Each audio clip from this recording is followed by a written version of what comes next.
بە دێژایی مێژووی مرۆڤایەتی هیچ پەیامێکێندەی پەیامی پێغەمبەری ئیسلام ڕوون و ڕاشکاو نەبووە.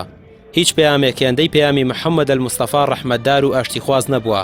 هیچ پەیامێکێندەی پەیامی ئیسلام مرۆڤ دۆست و مرۆڤ سەنتەر نەبووە. هەروەکو چۆن بنەماکانی هیچ پەیامێکێندەی پەیامی پێغەمبەری ئیسلام سەلمێنرا و دامپیاندراو نەبووە. لەلایەن دۆست و دوژمن و باوەڕدار و بێباوەڕەوە هەر ئەمە بووە وای کردووە کە ئەم پەیامە هێندە کاریگەر بێت لەسەر ژیانی تاک و کۆمەڵگا کە ببێتە زەرورەتی ژیانی سەرجەم کۆمەڵگەکانی مرۆڤایەتی. پەیامی ئیسلام کە خودای گەورە لە ڕێگەی پەیامبەرەکەیەوە بۆ مرۆڤایەتی ناردووە لەمڕۆدا گەورەترین فرسەتی گەشەکردن لە بەردەمیدایە و مرۆڤایەتی بە تاک و کۆمەڵەوە لە پێشوازی ئاینی ژیان دۆستی ئیسلامدایە.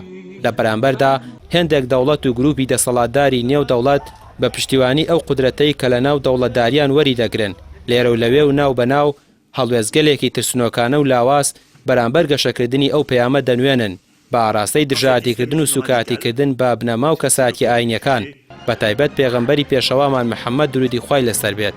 ئەگەرچی لە بەرامبەر گەورەی پەیامی پێغەمبەر و کاریگەریەکەی لەسەر ژیانی مرۆڤایەتی هەواڵگەلێکی بێکاریگەر و سست و لاواز و شەرم ئاوەرن بەرامبەر ئەوەی ئیسلام و پەروەردەی دەستی پێشەوای مرۆڤایەتی درودی خوای لەسەر بێت. بەرامبەر بەو هەوڵانە هەمیشە پشتیوانیان نوێ کردوتەوە. هێزی کاریگەری پەیام دۆستانی پێغەمبەری ئیسلام درودی خوای لەسەر بێت بۆ پشتیوانیکردن نیشان داوە. السلام علیک یا رسول الله. هەفتەی پشتیوانی لە محەممەد پێغەمبەر درودی خوای لەسەر بێت کە تۆڕی میدیایی کۆمەڵ لە ڕێگەی سەرجەم دامەزراوە میدیاییەکانەوە ڕایگەیاندووە نیشاندەری بەشێکی بچووکی ئەو پشتیوانیەیە کە بۆ پەیامی پێغەمبەری ئیسلام محەممەد درودی خوای لەسەر بێت لە جیهاندا بڕێوەیە خۆی دەردەخات.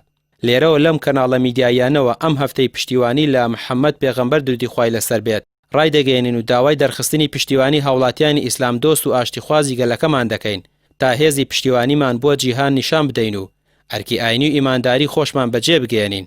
چونکە پشتیوانی لە بنەمە ئاینی و کەسایەتیەکی وەک پێغەمبەری پێشەوامان درودی خوای لەسەر بێت بەرپرسیارەتیەکی ئاینی و ئەرکی ئیمانداریمانە.